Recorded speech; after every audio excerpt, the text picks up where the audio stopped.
คุณอยู่กับ Digital Break Time Podcast ต้องพูดเลยว่างานคอนเทนต์เป็นหนึ่งในสายงานที่มีความต้องการสูงมากนะครับไม่ว่าจะเป็นงานเขียนงานออกแบบหรือว่างานวิดีโอครับเพราะว่าปัจจุบันนี้เนี่ยทุกแบรนด์ก็ล้วนจะต้องใช้คอนเทนต์ในการสื่อสารกับลูกค้าใช่ไหมครับมันก็เลยไม่แปลกใจเลยว่าถ้าเกิดมีคนที่เริ่มสนใจอยากจะรับงานคอนเทนต์ไม่ว่าจะเป็นแบบฟรีแลนซ์หรือว่าจะเป็นแบบงานประจำก็ตามนะครับแต่ปัญหาที่มันเจอบ่อยก็คือไม่รู้จะเริ่มยังไงไม่มีพอร์ตไม่มั่นใจว่าจะคุยกับลูกค้ายังไงดีสำหรับผมที่ทำงานสายคอนเทนต์มาร์เก็ตติ้งแล้วก็รับฟรีแลนซ์ในการทำคอนเทนต์มาด้วยเนี่ยอาจจะไม่ครบทุกสายนะแต่ว่าก็อยากจะมาแชร์ข้อมูลจากประสบการณ์ส่วนตัวว่าถ้าจะเริ่มรับงานคอนเทนต์เนี่ยต้องเตรียมอะไรบ้างตั้งแต่การเตรียมตัวการทำพอร์ตไปจนถึงการเริ่มรับงานแรกนั่นเองครับซึ่งมันอาจจะหนักในเรื่องของฟรีแลนซ์หน่อยนะเพราะว่าส่วนมากผมจะรับงานคอนเทนต์พวกนี้เป็นฟรีแลนซ์ครับก่อนจะเข้าเนื้อหาเดี๋ยวผมขอสรุปคร่าวๆก่อนว่าคอนเทนต์เนี่ยมันมีงานแบบไหนบ้างนะครับถึงแม้ว่าใน EP ที่ผ่านๆมาเนี่ยผมจะพูดถึงเรื่องงานเขียนบ่อยๆแต่ว่างานคอนเทนต์มันก็ไม่ได้มีแค่การเขียนจริงๆแล้วก็มันมีหลายรูปแบบมากแหละอย่างเช่นงานภาพงานวิดีโอทั้งแบบสั้นแบบยาวงานกราฟิกงานแบนเนอร์หรือว่าโซเชียลโพสต์ต่างๆนะครับซึ่งถ้าเกิดอยากจะรับงานเนี่ยบางคนอาจจะเริ่มจากสายเดียวก่อนก็ได้ที่ถนัดแล้วก็ค่อยขยายไปหลายๆอย่างทีหลังก็ได้ไม่ว่าจะทำเองหรือว่ามีทีมมาร่วมทำนะครับทีนี้เข้าสู่เนื้อหากันเลยก็คือก่อนเริ่มรับงานคอนเทนต์เนี่ยเราต้องเตรียมตัวอะไรบ้างนะครับอย่างแรกเลยก็คือเราต้องรู้ว่าตัวเองถนัดอะไรเนาะเราอย่าพยายามทำทุกอย่างตั้งแต่แรกแต่ว่าลองเลือกให้ชัดเจนก่อนว่าเราจะไปทางสายเขียนทางสาย SEO ทางสายออกแบบหรือว่าสายอะไรก็ตามแต่นะครับเพราะว่าถ้าเราโฟกัสถูกจุดเนี่ยสกิลที่เรามีมันก็จะถูกพัฒนาได้เร็วกว่าแล้วก็ทำให้หางานได้ง่ายกว่าด้วยอย่างที่2ก็คือเข้าใจพื้นฐานของ Marketing แล้วก็ Audience หรือว่ากลุ่มเป้าหมายนั่นเองนะครับเพราะว่างานคอนเทนต์เนี่ยมันไม่ใช่งานที่แบบแค่สวยหรือว่าสนุกเนาะแต่มันต้องตอบให้ได้ด้วยว่าเราทำเพื่อใครแล้วก็เป้าหมายของมันคืออะไรนะครับเป้าหมายในที่นี้ก็อาจจะอ้างอิงจากเป้าหมายทางการตลาดก็ได้อย่างเช่นการทำ brand awareness การอยากสร้าง engagement การอยากสร้าง conversion หรืออะไรต่างๆนะครับการเข้าใจสิ่งเหล่านี้เนี่ยมันจะทำให้การทำงานของเราเนี่ยมันดู professional ขึ้นอย่างที่3ก็คือต้องลองฝึกทำงานจากโจทย์จริงด้วยนะครับอันนี้โดยเฉพาะสำหรับคนที่ยังไม่มีลูกค้านะให้เราพยายามสร้างโจทย์ขึ้นมาเองเช่นเขียนโพสต์ให้กับแบรนด์ที่เรารู้สึกว่าเราชอบหรือว่าเอาแบบคอนเทนต์ให้กับสินค้าต่างๆลองทำวิดีโอตามเทรนด์ตามกระแสต่างๆเรียกว่ามันเป็นการซ้อมก่อนที่จะรับงานจริงแล้วก็ยังสามารถใช้เป็นพอร์ตได้ด้วยนั่นเองครับอย่างที่4ก็คือเรื่องของสกิลครับสกิลที่ไม่ใช่สกิลหลักนะแต่เป็นซอฟต์สกิลที่มันสำคัญในการที่จะรับงานคอนเทนต์นะครับซึ่งมันก็จะมีประมาณ4อย่างก็คือการสื่อสารกับลูกค้าการคิดในเชิงกลยุทธ์การวิเคราะห์ผลลัพธ์แล้วก็การบริหารเวลาครับมันอาจจะดูเป็นเรื่องที่ยุ่งยากซับซ้อนนะแต่ว่าผมแนะนำว่าควรจะศึกษาแล้วก็พยายามฝึกซอฟต์สกิลเหล่านี้ให้มันชำนาญมากขึ้นครับเพราะว่าในหลายครั้งเนี่ยลูกค้าเขาเลือกทำงานกับคนที่คุยด้วยง่ายหรือทำงานด้วยง่ายมากกว่าคนที่เขาแบบเก่งอย่างเดียวแต่ว่าไม่มีซอฟต์สกิลเหล่านี้นะครับทีนี้มาถึงอีกจุดหนึ่งก็คือเรื่องของพอร์ตโฟลิโอครับพอร์ตโฟลิโอเนี่ยมันเป็นสิ่งที่ทำให้ลูกค้าเนี่ยตัดสินใจจ้างเลยนะเพราะว่าลูกค้าเขาไม่ได้รู้จักเรามาก่อนเนาะก็ไม่รู้ว่าเราทำอะไรได้เขาจะรู้จักเราผ่านผลงานของเรานั่นเองนะครับดังนั้นพอร์ตเนี่ยมันจะต้องดูง่ายแล้วก็สื่อสารได้อย่างตรงจุดไม่ต้องเยอะไม่ต้องแบบเป็นเล่มๆหนาๆหรือว่าเป็นสไลด์หลายร้อยหน้าแต่ว่าต้องคัดมาแล้วว่าดีแล้วก็เข้าใจง่าย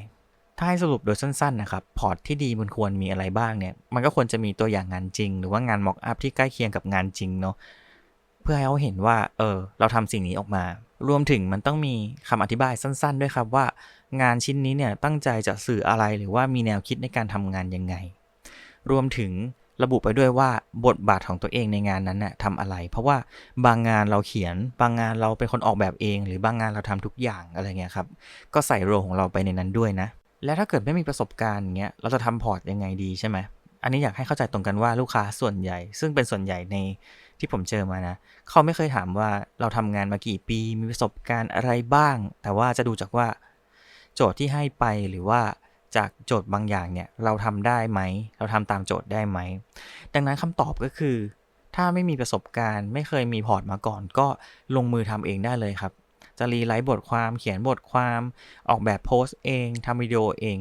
ทำสิ่งเหล่านี้ขึ้นมาเองตั้งโจทย์ขึ้นมาเองเลยครับแล้วก็เก็บสะสมไว้เพื่อให้ลูกค้าดูว่าเราทำอะไรได้บ้างนั่นเองนะครับ ทีนี้มาถึงในเรื่องของการรับงานคอนเทนต์จริงๆแล้วพอเรามีพอร์ตเรามีสิ่งที่เราเตรียมตัวมาเรียบร้อยแล้วเนี่ยการหางานจริงๆเนี่ยมันจะเป็นจุดที่คนรู้สึกว่ายากที่สุดเพราะว่าไม่รู้จะเริ่มจากตรงไหนแล้วก็ไม่มั่นใจว่าจะต้องคุยกับลูกค้ายังไงแล้วกันถ้างั้นมาลองไล่ไปตามสเต็ปที่ผมทำแล้วกันนะครับอันดับ1ก็คือเรื่องของการหาลูกค้าครับช่วงแรกๆที่เรารับทำงานเนี่ยเราต้องยอมรับเลยว่างานเนี่ยหายากและเราต้องเป็นฝ่ายเข้าหาลูกค้า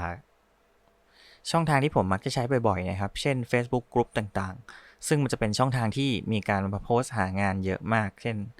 งานเขียนก็มีงานแอดมินงานคอนเทนต์อะไรเงี้ยก็มีเหมือนกันแนะนำว่าถ้าเกิดจะติดต่อลูกค้าในช่องทางนี้เนี่ยอย่าทักแค่ว่าสนใจครับสนใจค่ะแต่ว่าควรแนบพอร์ตแล้วก็แนะนำตัวสั้นๆไปด้วยเลยนะครับให้เขารู้จักเราตั้งแต่ทีแรกเลยช่องทางที่2ก็คือ LinkedIn ครับช่องทางนี้เป็นโซเชียลมีเดียสำหรับการทำงานการหางานละกันผมเรียกประมาณนี้มันเหมาะกับการที่เราเนี่ยหางานไปด้วยแล้วก็สร้างตัวตนไปด้วยเช่นเราแชร์ผลงานที่เคยทำแชร์ความรู้แชร์ประสบการณ์อะไรเงี้ยโพสต์ลงไปใน LinkedIn ก็ได้บางทีก็อาจจะมีลูกค้าอินบ็อกซ์เข้ามาหาเราเองได้เหมือนกันนะครับ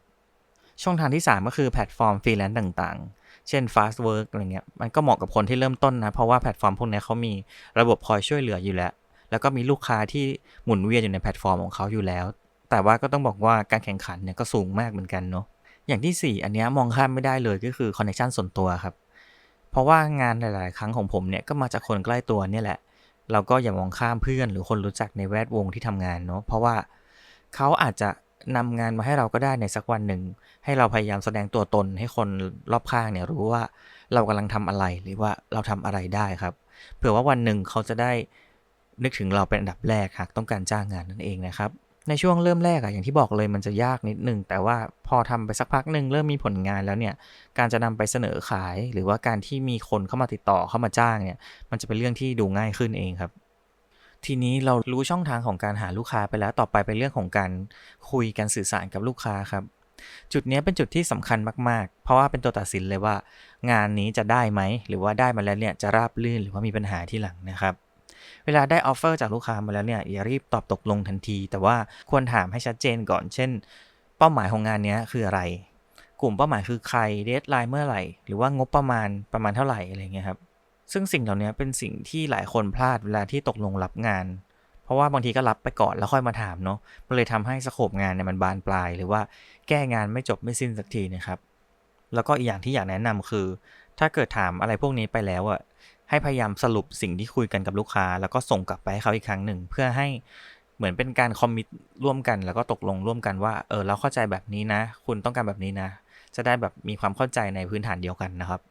อย่างที่3เป็นเรื่องสำคัญด้วยเหมือนกันก็คือเรื่องของราคานั่นเองนะครับ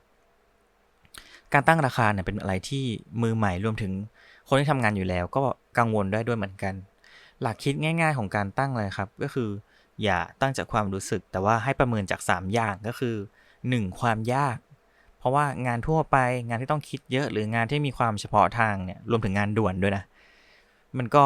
มีค่าใช้จ่ายที่แตกต่างกันไปครับอย่างที่2ก็คือเวลาที่ใช้ครับงานบางชิ้นดูเหมือนมันจะง่ายแต่ว่าพอมานั่งดูแล้วเนี่ยมันต้องใช้ชั่วโมงในการทำงานสูงอะไรเงี้ยก็ต้องคิดราคาเพิ่มเข้าไปด้วยอย่างที่3ก็คือประสบการณ์ของตัวเองครับถ้าเรายังใหม่ๆอยู่เนี่ยอาจจะเริ่มที่ราคากลางๆก่อนแล้วก็ค่อยปรับขึ้นตามประสบการณ์ที่เรามีหรือว่าผลงานที่เรามีนั่นเองครับแต่ประเด็นสำคัญที่สุดของเรื่องของราคาเลยนะคืออย่าตัดราคาตัวเองจนเกินไปเพื่อให้อยากได้งานนั้นมานะครับผมต้องบอกเลยว่าวันหนึ่งที่เราลดราคาหรือกดราคาตัวเองลงไปแล้วเนี่ยการจะขึ้นมามันก็ยากพอสมควรนะและอย่างนอกจากจะ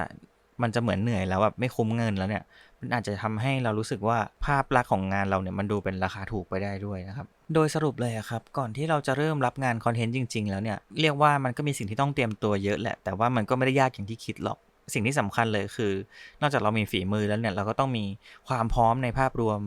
ไม่จำเป็นที่ว่าเราจะต้องเก่งเป็นโปรเฟชชั่นอลให้สุดตั้งแต่วันแรกหรอกครับแต่ว่าควรรู้ให้ชัดว่าตัวเองถนัดอะไรหรือว่าควรมีพอร์ตที่มันสื่อสารความสามารถของเราออกมาได้แล้วก็เข้าใจว่าลูกค้าต้องการอะไรจริงๆครับพอเริ่มมีงานแล้วเนี่ยก็อย่าลืมที่จะพัฒนางานให้มันดีขึ้นพัฒนาระบบการทำงานให้มันเป็นระบบคุยงานให้มันแบบรู้เรื่องมากขึ้นแล้วก็พัฒนาตัวเองอยู่ตลอดเวลาเพื่อให้มันทันกับความต้องการของลูกค้า ไปเรื่อยๆนั่นเองนะครับยังไงก็เป็นกำลังใจให้กับคนที่กำลังมองหางานในการทำคอนเทนต์หรือว่าอยากจะรับงานคอนเทนต์ละกันมีข้อสงสัยหรือว่ามีอะไรอยากจะถามเพิ่มเติมเนี่ยก็มาคอมเมนต์บอกกันได้นะครับสำหรับวันนี้ก็ประมาณนี้ละกันฝากกดติดตาม Digital Break Time ในทุกช่องทางไว้ด้วยนะครับสวัสดีครับ